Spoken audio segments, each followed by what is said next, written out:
Baik, ada Yaumi Fitri yang sudah bersama jamaah yang insya Allah nanti akan dijawab pertanyaan oleh Ustazah Mariamah. Silakan Yaumi. Baik, Sofyan sudah bersama saya, ini seorang bapak. Bapak, assalamualaikum. Dengan bapak siapa dan apa yang ingin ditanyakan? Saya dengan Rahadi. Assalamualaikum warahmatullahi wabarakatuh. Jika kita melihat, mendengar atau sejarah dari sahabat Nabi, mereka begitu loyal terhadap hartanya untuk perjuangan Islam. Juga kalau kita lihat dari sisi Nabi Ayub ya, bagaimana mereka bisa seperti itu? Itu mungkin bisa penjelasannya, Ustaz. Terima kasih. Assalamualaikum warahmatullahi wabarakatuh. Waalaikumsalam warahmatullahi wabarakatuh. Silakan Ustazah Mariamah, bisa dijawab pertanyaan dari jamaah kita tadi, silakan. Baik, dengan Bapak apa tadi? Rahadi. Pak Rahadi, silakan. Ibu, ketika kita buka sejarah, ketika kita membaca bagaimana luar biasanya sahabat Rasul, Sayyidina Ali bin Abi Thalib apabila ada yang meminta infak kepada beliau, maka beliau keluarkan separuh dari hartanya. Beda lagi dengan Sayyidina Abu Bakar As-Siddiq. Beliau itu kalau ada yang minta hartanya, minta sedekah dan lain sebagainya, maka beliau akan keluarkan semuanya. Lah terus kita gimana? Sementara hidup kita hari ini, ibu-ibu semua pasti merasakan. Kebutuhan semakin banyak, sementara pendapatan segitu-gitu juga. Kita ingin apa yang sudah dicontohkan oleh para sahabat, apa yang sudah dicontohkan oleh Rasul, yang diperintahkan oleh Allah, dengan kita tetap mengeluarkan infak, sedekah dan lain sebagainya, meskipun dalam keadaan kita yang mungkin saat ini ekonomi kita sedang tidak baik-baik saja.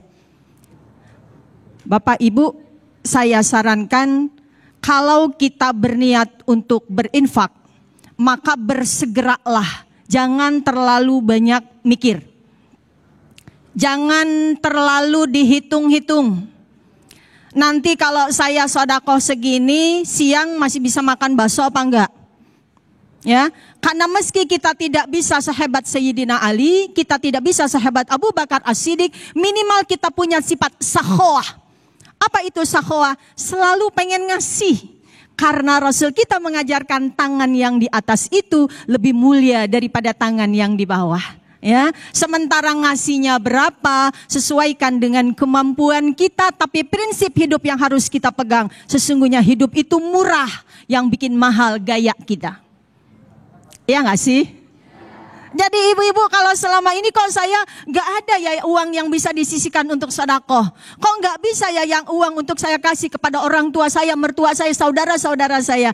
Jangan-jangan selama ini hidup kita lebih mementingkan gaya tanpa ngukur kemampuan. Sekian, wallahu a'lamu bishawab. Baik, terima kasih Ustazah. Mungkin bisa diperkuat lagi oleh Ustaz Kiai Amir Faisal berkaitan dengan apa yang kita sedekahkan. Banyak sekali mungkin orang di antara kita yang terlalu hitung-hitungan. Ada yang mungkin ketika bersedekah, dia berharap kembali yang lebih. Ketika kita bersedekah, berharap kembali mendapatkan mobil atau mendapatkan yang lain. Ini bagaimana dengan fenomena seperti ini? Abi, silakan Abi. Iya. Allah Subhanahu wa taala berfirman, "Man dzalladzi yuqridullah qardan hasana." Jadi Allah menyebutkan bahwa infak itu adalah hutang Allah. Kalau ibu dihutangin teman, mungkin teman itu tidak mampu membayar atau dia sengaja tidak mau bayar. Tapi kalau Allah yang berhutang, Bapak Ibu ragu enggak sama Allah? Enggak. Jadi Allah pasti akan membalasnya. Jadi ini makna al-qard. Jadi infak yang kita berikan itu langsung kata Allah, ini hutangku. Man dzalladzi yuqridullah qardan hasana fayudha'ifahu ad'afan katsira. Kata Allah, aku akan membalas baginya dengan lipat ganda. Karenanya belum pernah ya Abi Amir mendengar, Pak Ustadz itu Bapak Haji Fulan bangkrut, kenapa kebanyakan sedekah? Pernah dengar? Enggak pernah. Jadi justru Pak Haji Fulan bangkrut karena bakhil, betul? Perusahaan Fulan bangkrut karena kikir, betul? Tapi kalau berinfak tuh nggak pernah ada ceritanya. Kenapa? Karena Nabi sudah mengasih jaminan, mana qasat sadaqatun min malin. Belum pernah ada sedekah mengurangi harta. Nah, bagaimana aku sedang miskin bisa aku sedekah? Bisa.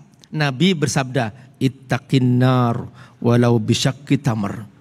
Kamu punya sebiji kurma, bagi 2, ini buat teman kamu, separuhnya buat kamu.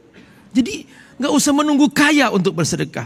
Di bulan Ramadan di Masjid Nabawi itu banyak sekali orang miskin ingin bersedekah. Dia mampu hanya beli parfum. Akhirnya dia beli 1 botol kecil.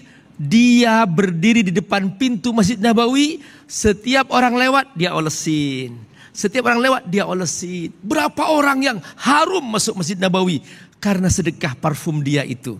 Ada orang dia hanya beli 1 on kurma yang isinya bisa 10-20 biji kurma. Dia berdiri di depan Masjid Nabawi di bulan Ramadan. Dia setiap ada orang lewat dikasih sebiji. 1 orang lewat sebiji.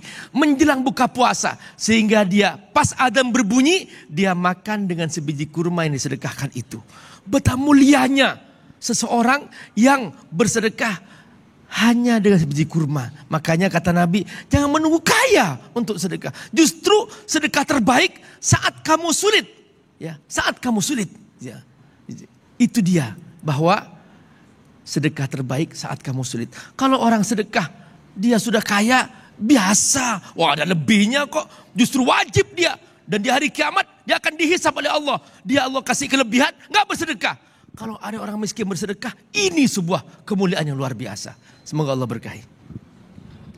Baik, terima kasih Haji Habib Amir Faisal. Mudah-mudahan apa yang disampaikan oleh guru-guru kita dan termasuk kita mudah-mudahan bisa mencontoh, mentauladani apa yang dicontohkan oleh Nabi besar kita Muhammad SAW. Sesaat lagi tetaplah di Damai Indonesia. Kami akan kembali.